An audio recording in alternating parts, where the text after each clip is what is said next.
adalah salah satu momen penting dalam demokrasi di Indonesia. Namun, sayangnya politik identitas masih menjadi masalah yang merusak jalannya pemilu dan membahayakan demokrasi kita. Politik identitas adalah praktik politik yang memperkuat pemisahan dan memperburuk perbedaan antara kelompok sosial berdasarkan agama, suku, atau ras. Praktik politik identitas ini sering disebut sebagai politik SARA. Bahaya dari politik identitas ini adalah bahwa ia dapat memecah belah masyarakat dan memicu konflik antar kelompok sosial. Politik identitas juga dapat mengalihkan fokus dari isu substansi dan program politik, dan memperlemah nilai-nilai demokrasi, seperti pluralisme dan toleransi. Untuk mengatasi bahaya politik identitas dalam pemilu, diperlukan upaya bersama dari semua pihak. Pertama, partai politik harus berupaya untuk menegakkan prinsip-prinsip demokrasi dan pluralisme, serta membangun platform politik yang bersifat inklusif dan dapat diterima oleh semua kelompok sosial. Kedua, masyarakat perlu membangun kesadaran akan bahaya politik identitas dan berupaya untuk tidak memilih calon yang memperkuat pemisahan antar kelompok sosial. Ketiga, media massa perlu berperan aktif dalam menyajikan informasi yang objektif dan akurat tentang calon dan program politik, serta menghindari menyebarkan berita yang mengandung isu SARA. Keempat, Badan Pengawas Pemilu, Bawaslu, dan aparat penegak hukum harus memiliki peran penting dalam memastikan pelaksanaan pemilu yang bebas dari praktik politik identitas. Politik identitas memang merupakan isu yang sangat kompleks dan terkait erat dengan situasi sosio-kultural Indonesia.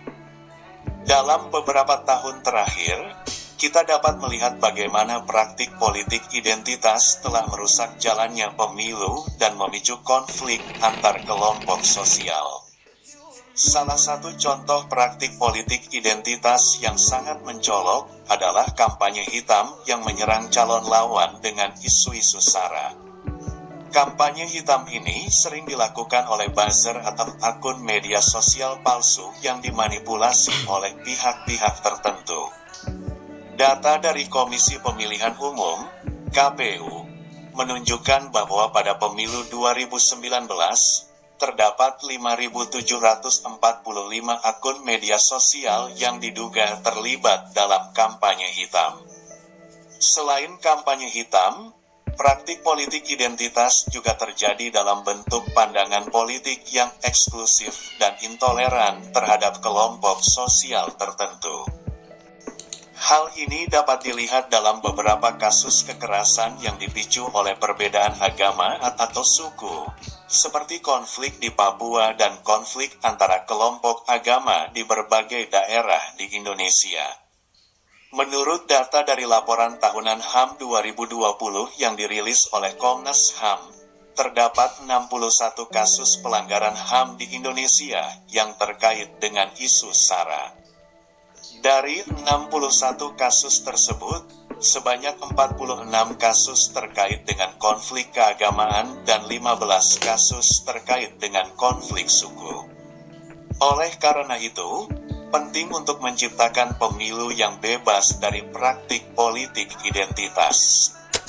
Salah satu cara untuk melakukannya adalah dengan memperkuat peran Badan Pengawas Pemilu, Bawaslu, dan aparat penegak hukum dalam memastikan kepatuhan terhadap prinsip-prinsip demokrasi dan meminimalkan praktik politik identitas dalam pemilu.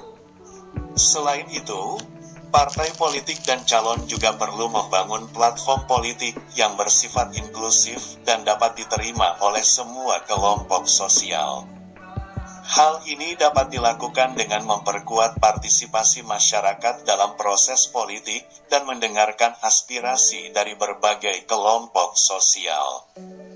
Dalam rangka membangun pemilu yang bebas dari praktik politik identitas, Masyarakat perlu memiliki kesadaran yang tinggi akan bahaya politik identitas dan berupaya untuk tidak memilih calon yang memperkuat pemisahan antar kelompok sosial. Media massa juga harus berperan aktif dalam menyajikan informasi yang objektif dan akurat tentang calon dan program politik, serta menghindari menyebarkan berita yang mengandung isu sara. Selain itu, penting untuk mengingat bahwa politik identitas bukanlah satu-satunya faktor yang mempengaruhi pemilu. Masalah seperti politik uang, manipulasi opini publik, dan ketidaksetaraan akses terhadap media massa juga mempengaruhi jalannya pemilu. Dilakukan oleh lembaga survei LSI, pada pemilu 2019, sekitar 67% responden mengakui adanya praktik politik uang dalam pemilu. Hal ini menunjukkan bahwa praktik politik uang menjadi masalah yang sangat serius dalam jalannya pemilu. Selain itu, manipulasi opini publik melalui media sosial juga menjadi masalah yang semakin meresahkan. Banyak akun media sosial palsu yang dibuat untuk mempengaruhi pandangan masyarakat terhadap calon tertentu, dengan tujuan untuk memenangkan calon tersebut. Hal ini sangat merugikan demokrasi, karena pemilih tidak dapat memilih calon berdasarkan platform politik dan visi misi yang jelas, melainkan berdasarkan opini publik yang termanipulasi. Terakhir, ketidaksetaraan akses terhadap media massa juga menjadi masalah yang serius dalam pemilu.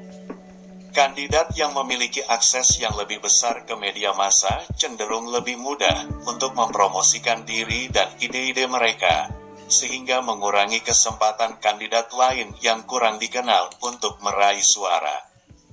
Hal ini mempengaruhi keadilan dan merugikan demokrasi.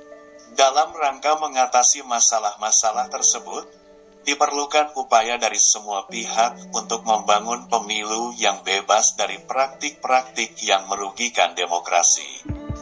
Partisipasi aktif dari masyarakat, aparat penegak hukum, dan lembaga pengawas seperti Bawaslu sangat diperlukan untuk memastikan pemilu yang bersih dan adil. Kita sebagai masyarakat juga perlu membangun kesadaran dan kritis dalam memilih calon dalam pemilu, memeriksa program politik mereka, dan memilih calon yang memiliki visi dan misi yang jelas, serta dapat memperjuangkan kepentingan seluruh rakyat Indonesia tanpa memandang suku, agama, ras, atau budaya. Oleh karena itu, bahaya politik identitas dan praktik-praktik yang merugikan demokrasi harus diatasi secara bersama-sama. Hanya dengan membangun pemilu yang bebas dari sara, politik uang, manipulasi opini publik, dan ketidaksetaraan akses terhadap media massa, kita dapat membangun demokrasi yang sehat dan adil untuk Indonesia yang lebih baik.